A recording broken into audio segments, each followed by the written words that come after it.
Fertilisation कब हो सकता है और कब नहीं हो सकता है। देखो बेटा, अब मैं कह रहा हूं आपसे, क्या कह रहा हूं बेटा, कि जो ओवम है उसकी जो लाइफ साइकिल, लाइफ स्पेन जो होती है बेटा 2 से 3 दिन की होती है ना।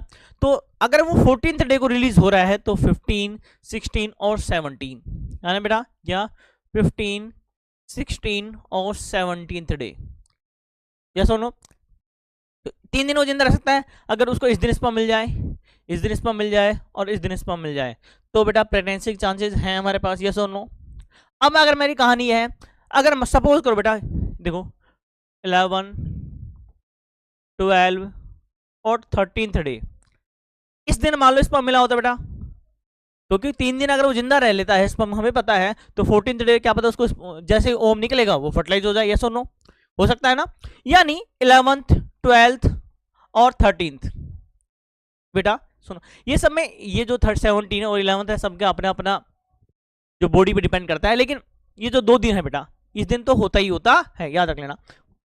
यानी मेनेस्ट्रुअल साइकिल के कौन सा डे बेटा, 11th, 12th, 13th, 14th, 15th, 16th और 17th, ये जो दिन है बेटा, इन्हीं को क्या बोला जाता है बेटा, रिस्क पीरियड। क्या बोला जाता है, क्या बोला जाता है इनको बेटा, रिस्क पीरियड बोला जाता है। क्या बोला जाता है इनको, रिस्क।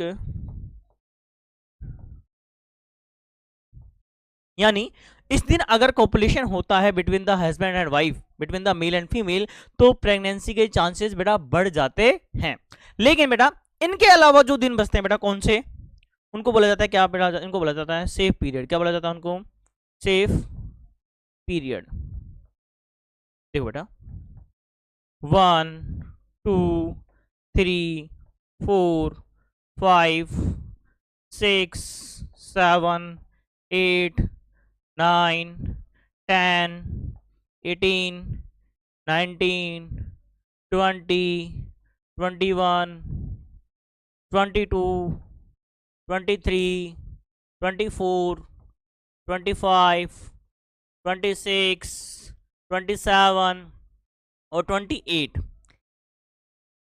ये बेटा इनको बोला जाता है सेफ पीरियड। अगर इस टाइम पे पॉपुलेशन होता है, इस टाइम पे रिप्रोडक्शन होता है, तो क्या होगा बेटा, प्रेगनेंसी के चांसेस बेटा कम हो जाते हैं। ऐसा नहीं कह रहा हूं बेटा कि 100% नहीं होगी, क्योंकि चांसेस बढ़, लेकिन चांसेस बहुत कम है बेटा, क्या, फर्टिलाइजेशन के चांसेस बहुत कम हो जाते हैं। यानी इसलिए हम इन्हें कहते हैं बेटा क्या, रिस्क पीरियड, और इन्हें कहते हैं बेटा हम क्या कहते हैं, सेफ पीरियड।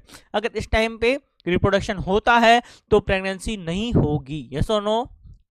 ये मैं 100% नहीं कर रहा हूं, 99% ऐसा नहीं होगा, क्योंकि हमें